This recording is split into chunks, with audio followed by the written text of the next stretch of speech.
আন্দোলন যদি করতে হয় তাহলে দিল্লিতে গিয়ে করতে হবে, কারণ এই আইন পাশ করেছে দিল্লির সরকার।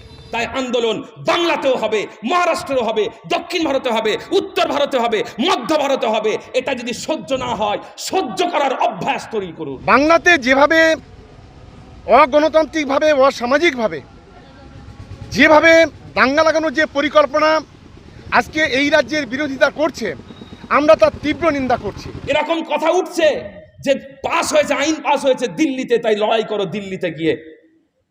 আইন দিল্লিতে পাস হয়েছে, কিন্তু সারা ভারতের জন্য পাস হয়েছে। সেই জন্য আন্দোলন সারা ভারতবর্ষে হবে। আন্দোলন দিল্লিতে পাস হয়েছে, কিন্তু আইন সবার জন্য পাস হয়েছে। তাই আন্দোলন বাংলাতেও হবে, মহারাষ্ট্রেও হবে, দক্ষিণ ভারতে হবে, উত্তর ভারতে হবে, মধ্য ভারতে হবে। এটা যদি সহ্য না হয়, সহ্য করার অভ্যাস তৈরি করুন। সাথে সাথে আমি আপনাকে একটা কথা বলে রাখি, এখানে মনে রাখবেন, দিল্লিতে ডিমনিটাইজেশন হয়েছে, এই বাংলায় আন্দোলন হয়েছে, আমাদের চোখ দেখেছে। দিল্লিতে সিএএ পাস হয়েছে, এ বাংলায় আন্দোলন হয়েছে, আমাদের চোখ দেখেছে। যদি দিল্লির সিএএ আন্দোলনের বিরুদ্ধে এদেশের এখানকার রাজনৈতিক নেতারা কলকাতায় সমাবেশ করতে পারেন, আমরাও এই আইনের বিরুদ্ধে কলকাতায় সমাবেশ করতে পারি। কথা বুঝতে পেরেছেন?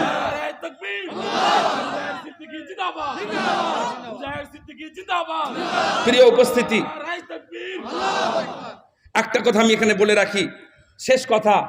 মির্জা গালিব একটা কবিতার লাইন বলেছেন, মির্জা গালিবের কবিতার লাইন বলে শেষ করব। তিনি বলছেন, দিল হি তো হ্যায় না সঙ্গো খেশত, দর্দ সে ভরনা আয়ে কিউঁ, রোয়েঙ্গে হাম হাজার বার, কোই হামে সতায়ে কিউঁ, দায়ের নেহি হরম নেহি, দর নেহি আস্তা নেহি, बैठे हैं रह गुजर पे, गैर हमें उठाए क्यों। আল্লামা ইকবাল বলছেন, দিল হি তো হ্যায় না সঙ্গো খেশত, আমার বুকে কলজে আছে, ইট পাথর নেই। সেই জন্য কেউ কষ্ট দিলে কষ্ট হবে, কেউ আমাকে কষ্ট দিলে কষ্ট হবে, এটা মানতে হবে। এটা কলজে, এটা কলজে, এটা মানুষের হৃদয়। আমার জমি দখল করবে, আমার ভাইকে হত্যা করবে, বুলডোজার চালাবে, মনে করবে আমাদের দিল পাথর হয়ে গেছে, চুপ করে বসে থাকবো না। আমরা কাঁদবো, চিৎকার করব, পাগলের মতো স্লোগান দেবো। তার কারণ আমি মানুষ, মানুষের কাছে কষ্ট হওয়াটা স্বাভাবিক। এবং রোয়েঙ্গে হাম হাজার বার, কই হামে সতায়ে কিউ, কেউ আমাকে কষ্ট দিল কেন, কেউ আমাকে নির্যাতন করলো কেন, আমি হাজার বার কাঁদবো, মাইকে উঠে কাঁদবো, কেউ আমাকে যেন না আটকায়। দায়ের নেহি, কারো মন্দিরে গিয়ে নয়, হারাম নেহি, মসজিদে গিয়ে নয়, দর নেহি, কারো বাড়িতে নিয়ে নয়, আস্তা নেহি, কারো ঘরের দরজায় নয়, बैठे हम राह गुजर पे, गैर हमें उठाए क्यों। আমরা রাস্তায় বসে আছি, কোনো মানুষের ক্ষমতা নেই আমাদেরকে রাস্তা থেকে তোলে।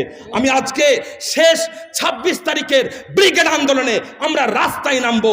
সেই রাস্তায় নামার সকলকে উদাত্ত আহ্বান জানিয়ে, দেশের সমস্ত নাগরিককে উদাত্ত আহ্বান জানিয়ে আমি আমার সংক্ষিপ্ত বক্তব্য শেষ করছি। আসসালামু আলাইকুম ওয়া রাহমাতুল্লাহি ওয়া বারাকাতুহু।